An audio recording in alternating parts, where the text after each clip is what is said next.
My name is Ken Ashley, United States Marines, served between May of '43 and December or January of '46.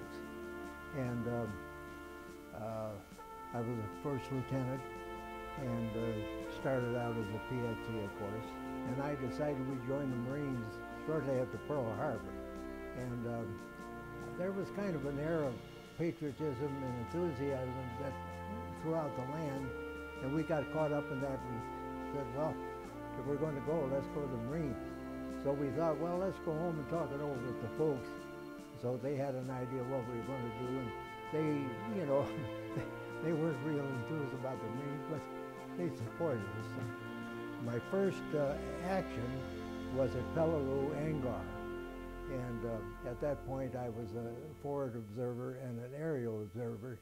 And in Peleliu, we also did some point-blank firing with a .155 gun, if you can believe that, and working on caves and blowing Japs out of caves. It was the point of that. The purpose of Peleliu was to furnish land-based air support for MacArthur's landing on the Philippines. But the fighting on Peleliu proved to be so vicious and prolonged that MacArthur made his landing without our help.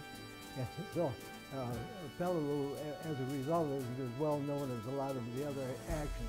But there were 1,200 Marines lost there, so it was a costly one. After that, we went to Okinawa, landed on April 1, 1945, Easter Sunday, April Fool's Day. And we landed on D-Day because there was no active defense of the beaches by the Japs except for kamikaze strafing and that type of thing. On Okinawa, I was mostly an aerial observer until I got promoted to battery executive. And I was on Okinawa from start to finish and came home in November of 1945. My friend Mel Hyatt, a classmate of mine here, we pulled up one gun, we were pulling up another one, and that's where we lost a couple of people with getting into position. But then we started firing, and we were firing at a range of 200 yards. And the biggest danger we'd had once we started firing was blowback of fragments and rock and things like that from our shelling. And this was very effective. And inside of a day, while we had that whole ridge neutralized, and the Marines marched past us and saluted us, which I thought it was pretty good, you know, because they always had disdain for us until that moment. So we helped them out, yeah. You know, it's exciting for one thing, dangerous for another, anxious for other, and when it's over, you're glad. I think I learned discipline, and you know, the Marine Corps is tremendous, and I guess you'd call it indoctrination, but they instill love of country and respect for the flag and all the values that all veterans really have.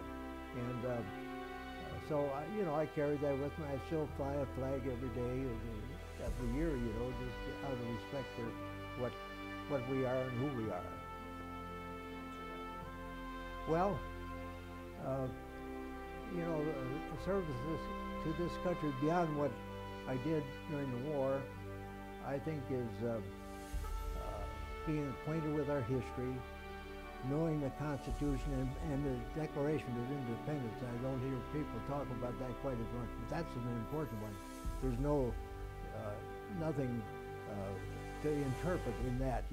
It's straightforward. And then I think it's important not necessarily to run for political office, but be aware of politics and vote.